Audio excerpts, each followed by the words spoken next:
So I thought I'd do a video a little bit different from normal. I haven't really scripted anything too much. I've wrote old school on a notepad here in front of me. So while those mince pies have all settled down, you finished Christmas now, I thought this would be a good time, those in-betweeny days between Christmas and New Year, where we can actually look back and see a bit of a review and try and learn some of the lessons as investors from the last year. Because I don't know about you, but 2022 has been quite the wild ride, pretty much from start to finish. But anyway, in no particular order, this is my first lesson.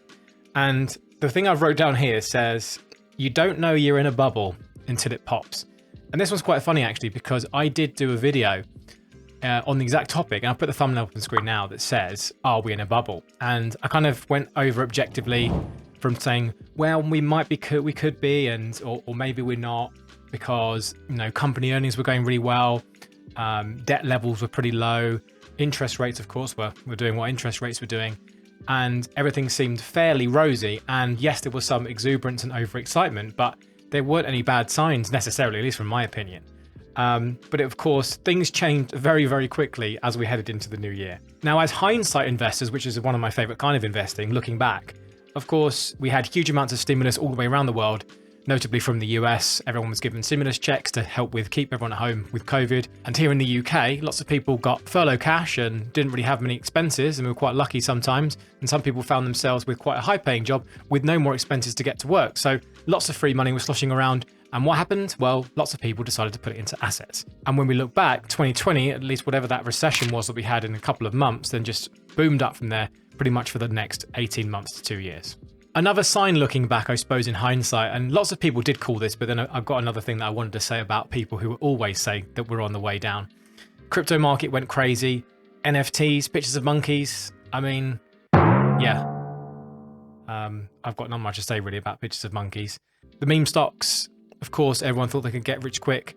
That was crazy, wasn't it? Come on. When you think about meme stocks and you think about the efficient market hypothesis, I wonder what some of the academics would have thought many years ago that an old theatre company or a retailer would have their share price go absolutely to the moon. And you thought investors were rational, eh? Anyway, another thing I noted down here as well was we had so many SPACs, didn't we, and IPOs. In fact, I'm pretty sure, and I'll put this up on the screen now if that's the case, I think 2021 was a record number of IPOs. And usually that signs that we're in some kind of crazy bubble or some kind of crazy stock market environment, because the biggest period before then, again, top of my head, I think was before the dot-com bubble. So hindsight investor says you better watch out, but unfortunately can't go back in time anymore. Now, savvy investors out there would say if someone starts coming out with a shiny Charizard Pokemon card round their neck at a boxing match, you know you've reached the top of the market. But I guess we were a little bit blind to it at the time. Although there were lots of voices, and the problem is there's always lots of voices every single year that says, you know what, stocks are overvalued and it's time to pull back and go all in cash. Although people have been saying that for years and years and years, and then it's a bit like Boy Who Cried Wolf. You maybe get right once or twice, but you're not really going to be trusted during the boom years. And that's, I guess, the problem with investing is that you might be thinking, right, things are getting a bit frothy and things are getting a bit bubbly here, but that bubble can go on for years and years and years. Remember the old saying that the stock market can stay irrational longer than you can stay solvent. So that one springs to mind as well. And number two, what I wrote down here was things can change really, really quickly. And also in brackets, and we'll touch on this in a second, black swan events. And just think how quickly sentiment changed in 2022 from all the exuberance of 2021. It's really insane. Now, at the start of the year, you had the invasion from Russia into Ukraine, which kind of kick-started everything going wrong with the rest of the world. That sent up the price of oil, made Europe kind of panic for a bit, thinking where we're going to get our energy from, because Russia was one of the biggest providers and certainly was the biggest provider of liquid natural gas. So that then started this chain reaction. You already had a shattered supply chain already from COVID, where there weren't enough staff in certain areas of the world.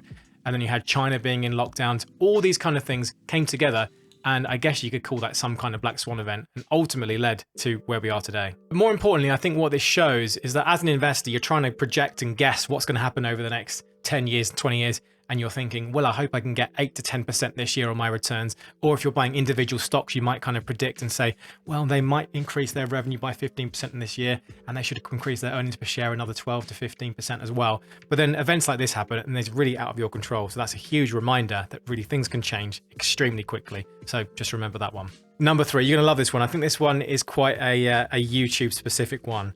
And I've wrote down that valuations matter. And now we're not talking about index fund investing here and regularly investing to index funds. We're really talking about when you're buying into individual companies.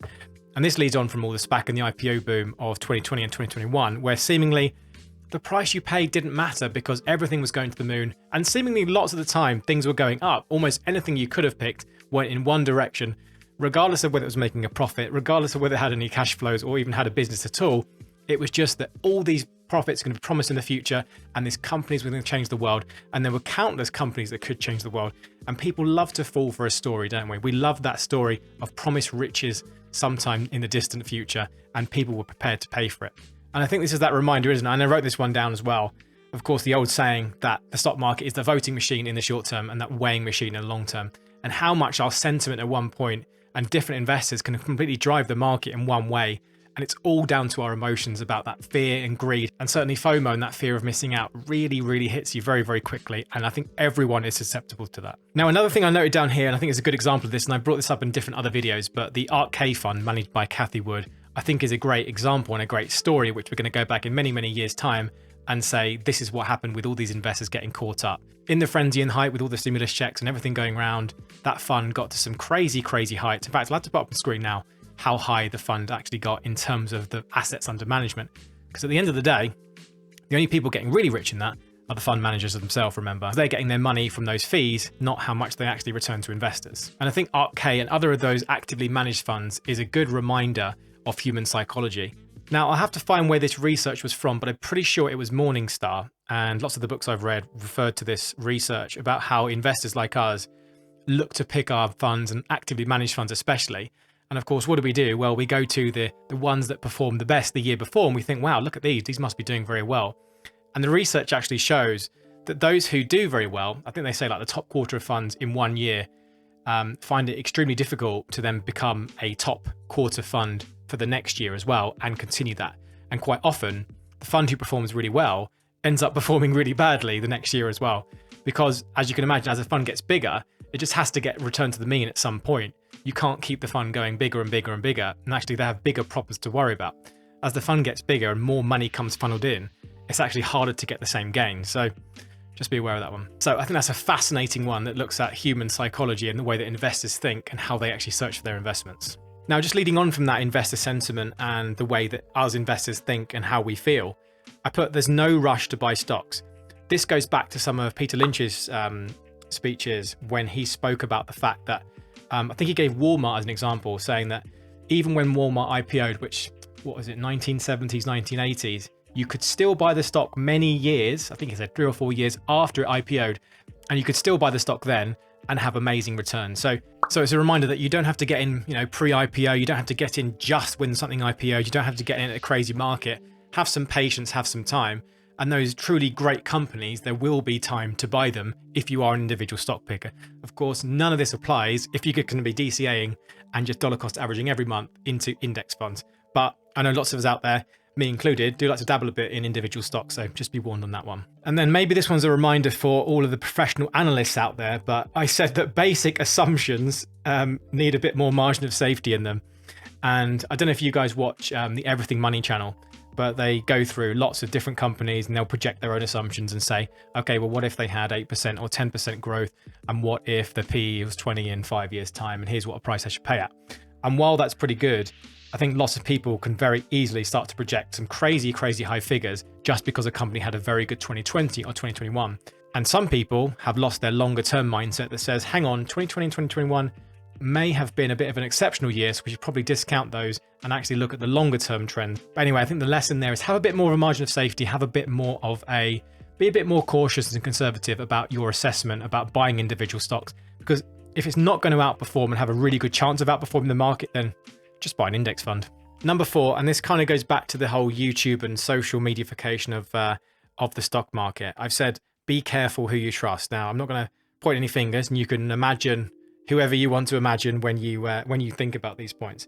But as we all know, it's extremely easy to look good in a bull market. And regardless of the reasons you gave to buy a stock, you could have said, well, I bought a stock because I had a dream about it and it said it was going to go up.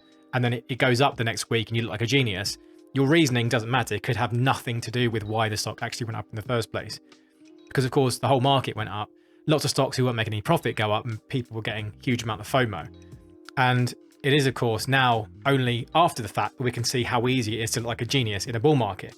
But now, And I reminded myself of that famous quote, which I think is Charlie Munger's quote, that when it all falls apart and the tide comes back in, you see who's swimming naked. And there's an awful lot of people swimming naked, and they need to get some Speedos. And I think it's a good reminder that we need to all just be a little bit more careful, be a little more skeptical when we're looking at people and seeing their due diligence, looking at their analysis of those popular stocks, penny stocks, small cap stocks, unprofitable stocks, and even big stocks as well, like Tesla. Tesla, I think, is a fascinating case study of not only investor psychology, but everything about the way the market works and how people work as well. Again, Tesla stock went up massively in a rate of knots, which is beyond anything that any investor could probably even think about.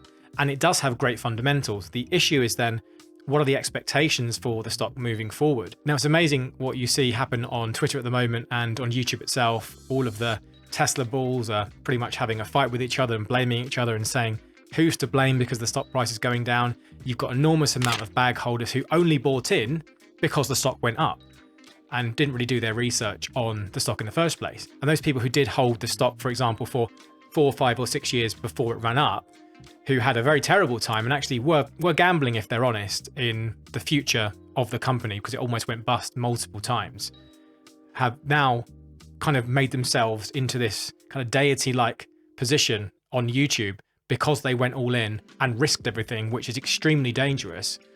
They've won, yet you don't see all the people who went all in on lots of stocks which go bust, because as you know, most stocks go bust. Most stocks don't last very long at all. And that brings it back to the last point in point number 4, is that you need to be really, really careful when you're doing your own research. And also, going all in on a single stock is incredibly risky.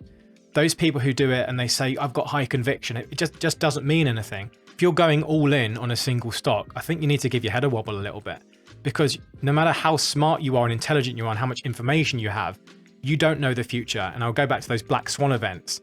There's all kinds of things which can change the course of the future, which will completely remove all of your amazing research, spreadsheets, lines, DCFs. It doesn't really matter what you do. I mean, think about it this way. If there was a direct correlation between how smart you were and your investing, the best investors in the world would be, you know, all your Harvard graduates. They'd be the top of the class, super high IQ, and they're using all these crazy models. But the reality is that that's not the case at all, because if it was just about the numbers, then a machine could do it. The algorithms could do it.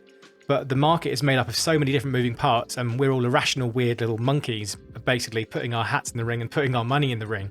So there's just so many things at play, and you just need to be really careful out there and following lots of people. And at the end of the day, it's very, very telling if people get angry at each other for calling their stocks names, because your stocks don't love you, and which is a good lesson, but a separate video entirely. Now, finally, just to tie everything back together, I think now more than ever for 2023 and moving forward, if you're a new investor or maybe you've been in the market just for a few years, I think those key investing principles have honestly never been so important.